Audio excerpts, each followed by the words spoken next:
Próximo. Essa aqui é um pouquinho maior.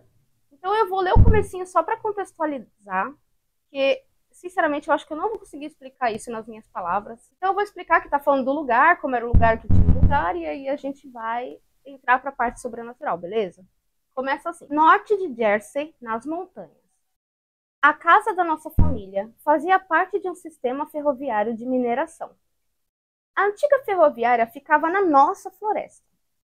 Nossa casa era um antigo matadouro / fazenda de criação de gado.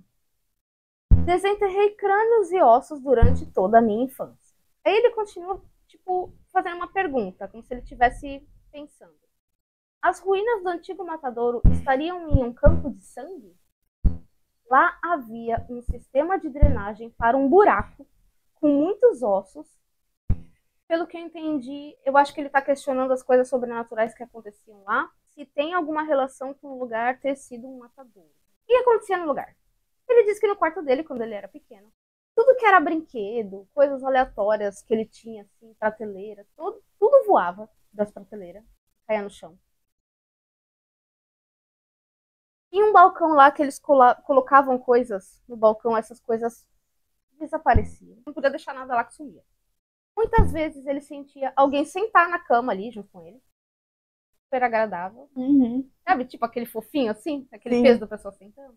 Ele fala que quando ele foi ficando um pouquinho mais velho, que ele já era mais jovem, assim, deve ser adolescente, sei lá.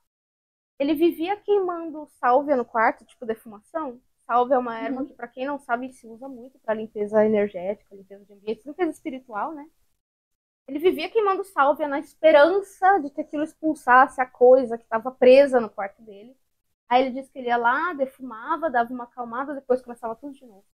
E aí ele continua.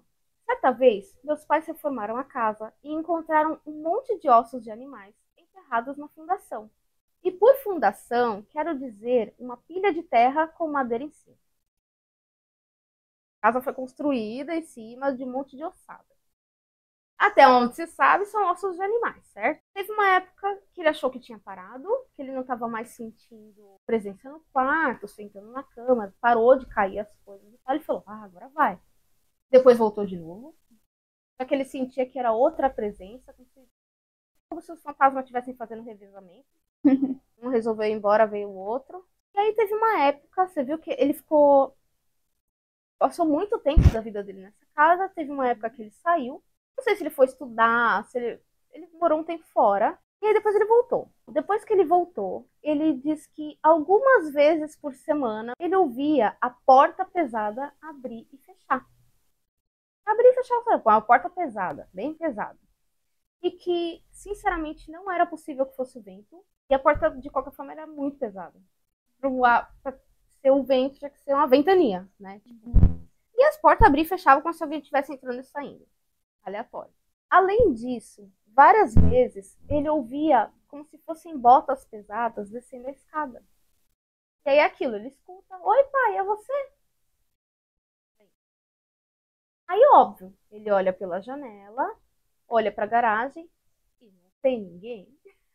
Tipo, não tem ninguém na casa, entendeu? Geralmente era quando ele tava sozinho. Aquele negócio de responder o fantasma, falar com o fantasma. Bom, enfim, hoje ele já tá bem mais velho, ele já saiu definitivamente da casa, não mora mais com os pais, só que eles continuam ouvindo coisas no quarto dele que está vazio. Eles ouvem barulhos muito altos, como se uma estante de livro estivesse caindo. Aí eles correm lá pra ver, tá tudo normal, tá tudo no lugar. E olha que engraçado, some coisa na casa, eles acham dentro do quarto do menino. Não mora mais lá. Como assim? Isso. Eu acho que o fantasma tá de fato morando no quarto do menino. Agora ele tá feliz pra caramba, porque o cara não mora mais lá, ele tem o quarto só pra ele. E não contente, ele anda pela casa, pega as coisas que ele quer e leva com ele embora pro quarto. Sim. Tem outra explicação pra isso? Fantasma cleptomaníaco. Vai ver, já era assim antes de morrer. E aí ele fala que o pai antes não acreditava, ele era super cético, só que agora o pai tá aposentado. Ou seja, ele passa mais tempo dentro de casa. Então agora ele tá vendo as coisas que acontecem que antes ele não acreditava. E agora ele acredita 10.000% que tem fantasmas na casa. E aí, por causa disso, o que ele faz? fica batendo perna toda hora e deixa a mulher sozinha em casa, na casa, entendeu? Entendi. Ela não acha graça nenhuma, mas ele sempre inventa alguma coisa pra ficar na rua. Uhum. E ela fica lá sozinha com os fantasmas. Sim. Até então eu não acreditava em nada. Agora quando ele tem que ficar lá, né, que ele começa a ver as coisas, ó, vaza. Coitada, aí a mulher fica lá e ele termina falando que ele não volta mais pra lá. E foi uma época assustadora e ele, pelo que eu entendi, ele ficou bastante tempo morando lá, ainda saiu, voltou de novo e toda vez que voltava era essa patifaria. Não volta mais lá e quando ele vai visitar os pais, ele não dorme na cama. E eu dormi no meu quarto, naquele quarto? Não. Nem pensar. Pode ficar, fantasma. Eu tava dormindo no hotel.